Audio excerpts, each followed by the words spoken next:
বন্ধুরা, ইন্ডিয়াকে যদি একটা গ্রোয়িং কান্ট্রি থেকে ডেভেলপ কান্ট্রিতে পরিণত হতে হয় তাহলে ইন্ডিয়ার লজিস্টিক্স সেক্টরকে অনেক বেশি ফোকাস রাখতে হবে। যে কারণে এই ইন্ডাস্ট্রিতে অলরেডি আমরা টেলউইন্ডস দেখতেও পাচ্ছি। যদি আপনি নীতিন গাডকারির যে কোনো ইন্টারভিউ উঠিয়ে নেন তাহলে তার লেটেস্ট লাস্ট ইন্টারভিউতেই তিনি বলছেন যেটা বর্তমানে ইন্ডিয়ার লজিস্টিক কস্ট 18% রয়েছে সেটাকে রিডিউস করে তারা 9%-এ ফিউচারে নিয়ে আসবে 2035-এর মধ্যে। তাহলে 19% থেকে যদি 9%-এ চলে আসে তাহলে সব থেকে বেস্ট বেনিফিট পাবে ইন্ডিয়ার লজিস্টিক সেক্টর। আর লজিস্টিক সেক্টরে যেহেতু টেলউইন্ডস রয়েছে, সরকারের সাপোর্ট এখানে রয়েছে, যে কারণে আমি মনে করছি লজিস্টিক বিজনেসের ফিউচার এখান থেকে সুপার গ্রেট হতে পারে। এমনকি যদি আপনি লজিস্টিক বিজনেসের ফিউচার উঠিয়ে নেন তাহলে এখান থেকে নেক্সট 20 বছরে অ্যাভারেজ 12% সিএজিআর হারে টোটাল লজিস্টিক ইন্ডাস্ট্রিতে গ্রোথ অপরচুনিটি রয়েছে। যে কারণে আজকের ভিডিওতে একটা ছোট্ট small cap logistic business company discuss করব, যে কোম্পানির মধ্যে টেলউইন্ডস এর সাথে সাথে কোম্পানির বড় বড় ক্যাপেক্স এবং কোম্পানির ফান্ডামেন্টাল সেই সমস্ত সাইনগুলো আমি দেখতে পাচ্ছি, যেই যে সাইনের জন্য আমি মনে করছি এই কোম্পানিটাকে লং টার্মে যদি ইনভেস্টমেন্ট ডিসিশন নেন তবে কোথাও ভুল হবে অন্ততপক্ষে এটা আমি মনে করছি না। এবং হয়তো এই কোম্পানিতে আমি নিজে এন্ট্রি নিতে পারি, একটু সঠিক প্রাইসে এলে কোম্পানিকে এখন ওয়াচ লিস্টে এন্ট্রি রেখে দেন, অবশ্যই কোম্পানির লং টার্মের জন্য বড় অপরচুনিটি ক্রিয়েট করতে পারে। চলুন কোম্পানিটা সিলেক্ট করার পেছনে কি কি রিজন রয়েছে, কোম্পানির বিজনেস মডেলে কোনো ডেভেলপমেন্ট হচ্ছে কিনা, সেই সমস্ত পয়েন্টসগুলো A to Z আপনাদের বোঝানোর চেষ্টা করব। তার আগে চ্যানেলে নতুন হলে অবশ্যই আমাকে সাপোর্ট করতে চাইলে চ্যানেলটিকে সাবস্ক্রাইব করতে ভুলবেন না। পুরো ভিডিও ভালো লাগলে ভিডিও লাস্টে গিয়ে ভিডিওটিকে লাইক করতেও ভুলবেন না। তো আমি আপনার সাথে স্ক্রিন রেকর্ডিং শেয়ার করব কোম্পানির ফান্ডামেন্টাল এবং বিজনেস মডেল বোঝানোর জন্য। আশা করছি আপনারা এখন আমার স্ক্রিনটি দেখতে পাচ্ছেন।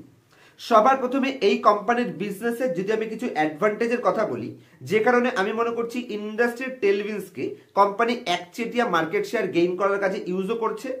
সবার প্রথমে আজকের দিনে কোম্পানির কাছে যদি আমি ওন ভেহিকেলের কথা বলি তাহলে টোটাল 6158 খানা কোম্পানির কাছে ওন ভেহিকেলস রয়েছে, গাড়ি রয়েছে, যেগুলোর মাধ্যমে কোম্পানি লজিস্টিক বিজনেসকে গ্রোথ করছে।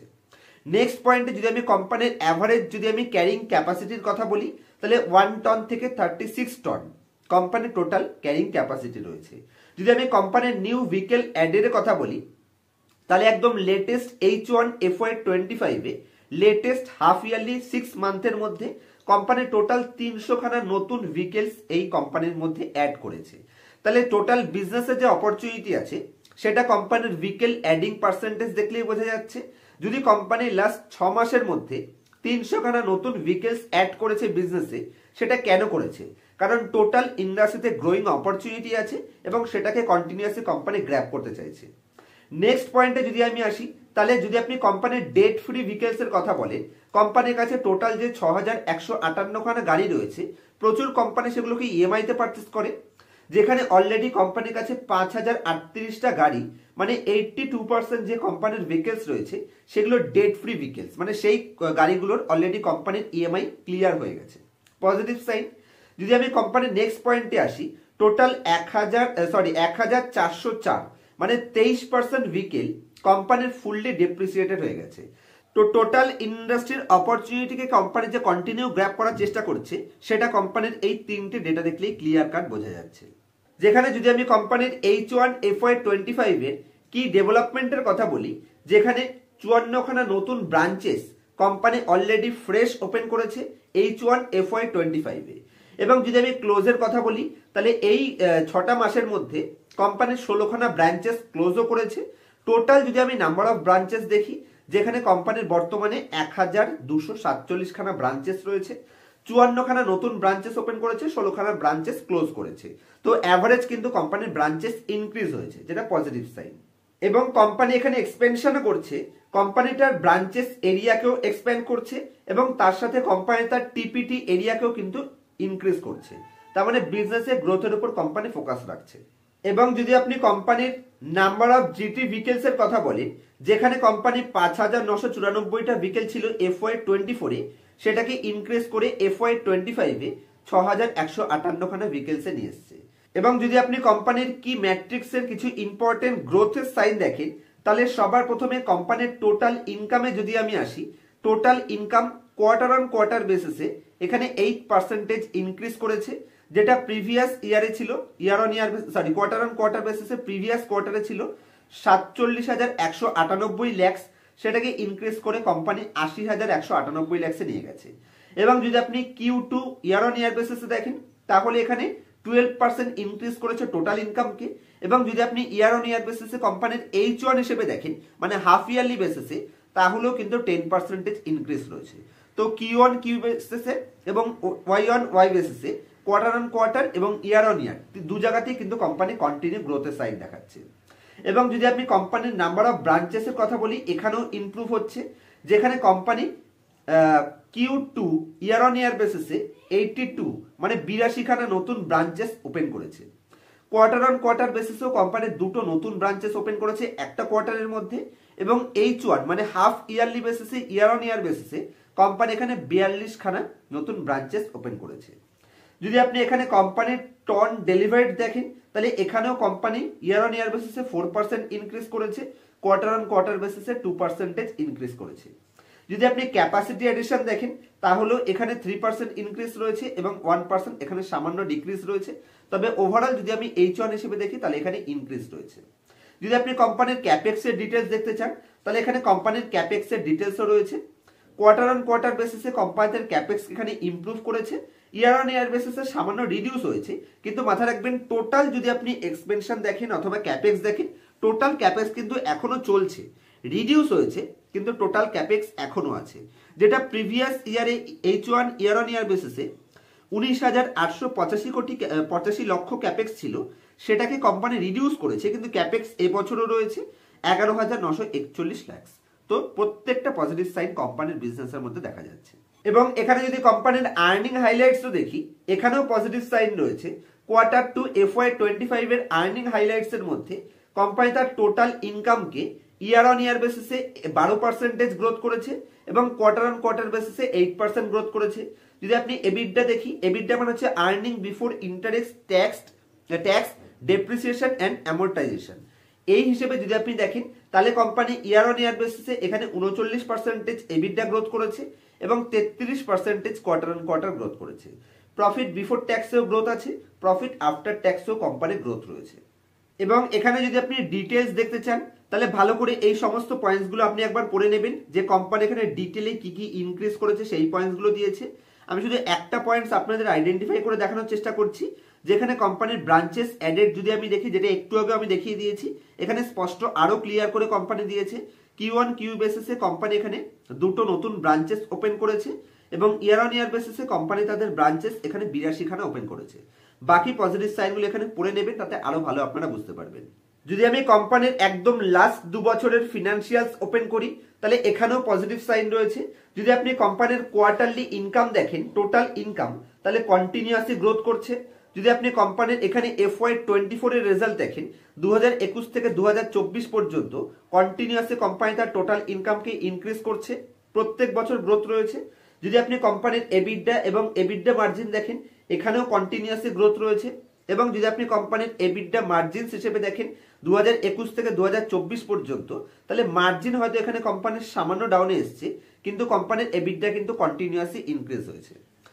ফিউচারে যখনই ফুয়েল কস্ট রিডিউস হয়ে যাবে তখন কিন্তু কোম্পানির মার্জিন আরো বেশি ইমপ্রুভ হবে এবং অলরেডি কোম্পানির ভবিষ্যৎ কেন গ্রেট রয়েছে সেই পয়েন্টগুলো তো একটু আগে এক এক করে আপনাদের সাথে ডিসকাস করেছি।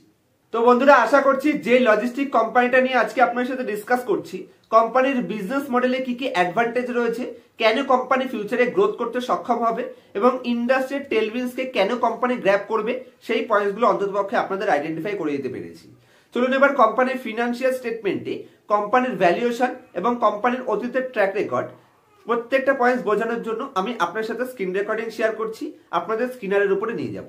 তার আগে একটা ইম্পর্টেন্ট পয়েন্টস, যদি এই সমস্ত অ্যাডভান্স লেভেল অ্যানালাইসিস পার্সোনাল ক্লাসে আমার সাথে শিখতে চান তবে অবশ্যই পার্সোনাল ক্লাসের জন্য ডেসক্রিপশনে আপনারা আমার কন্ট্যাক্ট ডিটেইলস পেয়ে যাবেন। কোন ধরনের কোম্পানিতে এন্ট্রি করবেন, কোন কোম্পানি ডুপ্লিকেট ডেটা দেখাচ্ছে, কোন টাইপের কোম্পানিগুলোতে অ্যাকচুয়াল প্রফিট বুকিং করতে হবে এবং এই যে ইন্ডাস্ট্রি সেক্টর রোটেশন হয় এই A to Z সমস্ত পয়েন্টস পার্সোনাল ক্লাসে শিখে যদি লাইফ টাইম আমার সাপোর্টের প্রয়োজন হয় সেখানে আমার স্টুডেন্টদের আমি সাপোর্টও দিয়ে থাকি। তবে একদম ক্লিয়ার করে দিচ্ছি, যদি অ্যাকচুয়াল স্টক মার্কেট শিখতে চান বেসিক থেকে ইনডেপথে ঢুকে তবেই ক্লাসে এনরোল করবেন। যদি মনে করছেন 2 মাস বা 6 মাসে অপশন ট্রেডিং করে বা ফিউচার ট্রেডিং করে অথবা একদম শর্ট টার্ম সুইং ট্রেডিং করে আমি আপনাকে কোটিপতি বানিয়ে দেবো, তাহলে সেরকম টার্গেট থাকলে কোনো মতে ক্লাসে জয়েন হবেন না।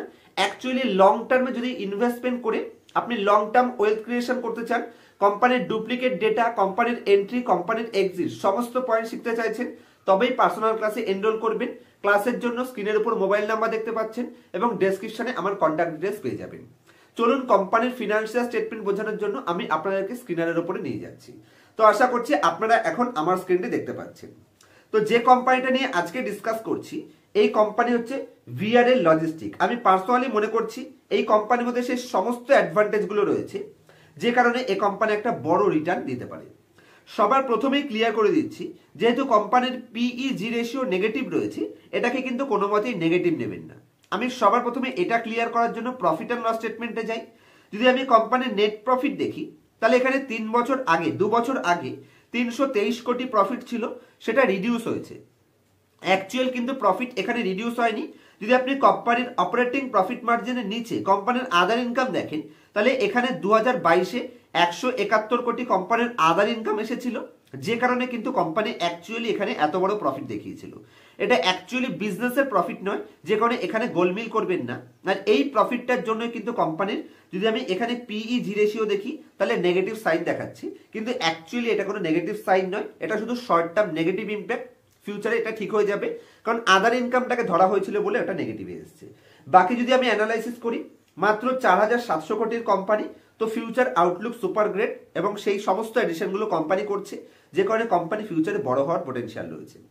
799 এক বছরের হাই ছিল, যেখান থেকে হেভিলি ডিসকাউন্টে কোম্পানি 548 টাকাতে পেয়ে যাচ্ছে। যদি আমি কোম্পানির ভ্যালুয়েশন হিসেবে কোম্পানির পিইতে আসি, তাহলে কোম্পানি 56 পি রেশিও ডিমান্ড করছে। পিইজি তো দেখতে পাচ্ছি না, যে কারণে বোঝা যাচ্ছে না যে কোম্পানির এই পি করার ডিমান্ড যোগ্যতা আছে কিনা। অ্যাকচুয়ালি যোগ্যতা রয়েছে, কারণ কোম্পানি সুপার গ্রেট এবং কোম্পানির পেছনে টেলউইন্ডস রয়েছে। 9% রিটার্ন অন ইকুইটি রয়েছে, খুব একটা স্ট্যান্ডার্ড নয়, তবে ভবিষ্যতে ধীরে ধীরে এটাকে ইনক্রিজ করবে। আপনি ইন্ডিয়ার সমস্ত, যদি আপনি লজিস্টিক কোম্পানিগুলো দেখেন, তাদের অপারেটিং প্রফিট মার্জিন এবং কোম্পানির রিটার্ন অন ইকুইটি একটু ছোটই থাকে। এটা টোটাল ইন্ডাস্ট্রির সেম ব্যাপার, শুধু এই কোম্পানির নয়। যদি আমি কোম্পানির ডেট টু ইকুইটি দেখি, যেহেতু বর্তমানে ছোট কোম্পানি গ্রোথের উপর হাই ফোকাস করছে, যে কারণে ডেট টু ইকুইটি এখানে সামান্য হাইয়ের দিকে আপনি দেখতে পাচ্ছেন, কোনো নেগেটিভ নেই। যদি আমি কোম্পানির কোয়ার্টারলি রেজাল্টে আসি, 636 কোটি থেকে 654 কোটি, 709 কোটি, 799 কোটি, কন্টিনিউ টপ লাইন ইনক্রিজ হচ্ছে। এমনকি কোম্পানির অপারেটিং প্রফিট মার্জিন অ্যাভারেজ 14 থেকে 17% কন্টিনিউ মেনটেন করতে সক্ষম। যদি আমি কোম্পানির প্রফিট অ্যান্ড লস স্টেটমেন্টে কোম্পানির বটম লাইনে আসি, তাহলে 49 কোটি, 31 কোটি, 20 কোটি, 36 কোটি ফার্স্ট ক্লাস রয়েছে। প্রফিট অ্যান্ড লস স্টেটমেন্টে কোম্পানির হিস্ট্রির ট্র্যাক রেকর্ডে যদি আমি আসি, তাহলে অ্যাভারেজ কন্টিনিউ গ্রোথ হয়েছে এবং অ্যাকচুয়ালি গ্রোথ স্টার্ট হয়েছে প্যান্ডেমিকের পর থেকে। 1700 কোটি, 2100 কোটি, 2600, 2800 এবং 3000 কন্টিনিউয়াসলি কোম্পানি এখানে গ্রোথ করছে। এবং যদি আমি কোম্পানির এখানে অপারেটিং প্রফিট মার্জিনেও আসি, তাহলে অ্যাভারেজ 14 থেকে 15% অপারেটিং প্রফিট মার্জিন মেনটেন করছে এবং বটম লাইন কোম্পানি সাস্টেইন করছে একটা নির্দিষ্ট স্টেজে। যদি আমি কোম্পানির স্টক প্রাইস সিএজিআর এ আসি, এক বছরে নেগেটিভ 30% রিটার্ন দিয়েছে, কিন্তু কোম্পানির টপ লাইন গ্রোথ লাইফ টাইমে সব থেকে হাইস্ট পজিশনে রয়েছে। কোম্পানির বটম লাইন যদি আপনি দেখেন, তাহলে ফার্স্ট ক্লাস পজিশনে রয়েছে। নেগেটিভ থেকে অলরেডি পজিটিভ কোম্পানির নেট প্রফিট গ্রোথ এখানে ঢুকেছে। রিটার্ন অন ইকুইটি কোম্পানির অবশ্যই রিডিউস হয়েছে, যেটা শুধু এ কোম্পানি নয়, সমস্ত কোম্পানিদের শর্ট টার্ম ইম্প্যাক্ট রয়েছে। ফিউচারে এই পয়েন্টসটা আবার পজিটিভ দেখতে পাবেন। যদি আমি কোম্পানির ব্যালেন্স শিটে আসি, কন্টিনিউয়াসলি তার ফিক্সড অ্যাসেটের উপর ফোকাস করছে, তার মানে ক্লিয়ার কাট বোঝা যাচ্ছে যে কোম্পানি ফিউচারের জন্য প্রস্তুতি নিচ্ছে। রিজার্ভ লাইফ টাইম হাইস্টে রয়েছে, বড়োয়িং অবশ্যই হাই লেভেলে রয়েছে এবং এই বড়োয়িংটা হচ্ছে কেন, কারণ কোম্পানি হাইয়েস্ট লেভেল এখানে ফিক্সড অ্যাসেটে গ্রোথ করছে, যে কারণে কোম্পানি বড়োয়িং করছে। ক্যাশ ফ্লোতে যদি ক্যাশ ফ্রম অপারেটিং অ্যাক্টিভিটিসে দেখি, তাহলে যেই নেট প্রফিট দেখায় সেই নেট প্রফিট এখানে কনভার্ট করতে পারে, কোনো অসুবিধা নেই। এবং দেখুন একদমই শর্ট কোম্পানির এখানে ওয়ার্কিং ক্যাপিটাল ডেজ রয়েছে, তার মানে আপনার টাকা খুব বেশি দিন বাইরে খাটেও না, যেটা পজিটিভ সাইন। বিজনেসে রোল আউট করতে এটা ইজি হয়ে যাবে। যদি আমি পাবলিকের স্টেক দেখি, তাহলে অ্যাভারেজ 8 থেকে 10% পাবলিকের স্টেক রয়েছে, সবকিছু পজিটিভ সাইন রয়েছে। এফআইআই কন্টিনিউয়াসলি লাস্ট 4-5টা কোয়ার্টার ধরে তাদের স্টেককে ইনক্রিজ করছে। ডিআইআই অ্যাভারেজ 25% স্টেক ছিল, 25%-এ মেনটেন করছে, মাঝখানে একটু বেড়েছিল 26 থেকে 28%, সেখান থেকে আবার 25%। তো যদি এই কোম্পানিটাকে একটু লং টার্মের জন্য হোল্ড করা যায়, আমার পার্সোনাল ওপিনিয়ন যে ভিআরএল লজিস্টিক কোম্পানিটা হয়তো এখান থেকে মিড ক্যাপ হওয়ার পোটেনশিয়াল রয়েছে। তাহলে যে হিসেবে ইন্ডাস্ট্রিতে অপরচুনিটি রয়েছে, সেটাকেও কোম্পানি গ্রোথ করতে পারছে, ফিক্সড অ্যাসেটেও কোম্পানির সাইন দেখা যাচ্ছে, সব দিক থেকে পজিটিভ আমার মনে হচ্ছে। তো অবশ্যই আমার অ্যানালাইসিস সাথে আপনার অ্যানালাইসিস ম্যাচ করলে বাই সেল রিকমেন্ডেশন হিসেবে না নিয়ে বিজনেস মডেল ক্লিয়ার হলে তবে ছোট এক্সপোজারে এন্ট্রি নিতে পারেন, যেহেতু স্মল ক্যাপ কোম্পানি। এভারেজ আপনার টোটাল ইকুইটি ক্যাপিটালের 4% বেশি এক্সপোজার দেবেন না এবং লং টার্মে ছাড়তে পারলে বেস্ট বেনিফিট পাবেন বলে আমি মনে করছি। আজকের মতো এই অবধি রাখছি, দেখা হবে নেক্সট ভিডিওতে। যদি এই কোম্পানিটা নিয়ে কোনো ডাউট বা কোনো কোশ্চেন থাকে অবশ্যই কোশ্চেন করবেন। আপনাদের প্রত্যেকটা কমেন্টের অ্যান্সার আমি আমার তরফ থেকে বেস্ট রিপ্লাই দেওয়ার চেষ্টা করি, হয়তো একটু লেট হতে পারে কিন্তু প্রত্যেকটা কমেন্টে রিপ্লাই দেওয়ার চেষ্টা করি। দেখা হচ্ছে নেক্সট ভিডিওতে কোনো ইনফরমেটিভ টপিকের সাথে। ততক্ষণ পর্যন্ত হ্যাপি ইনভেস্টিং, হ্যাপি ট্রেডিং।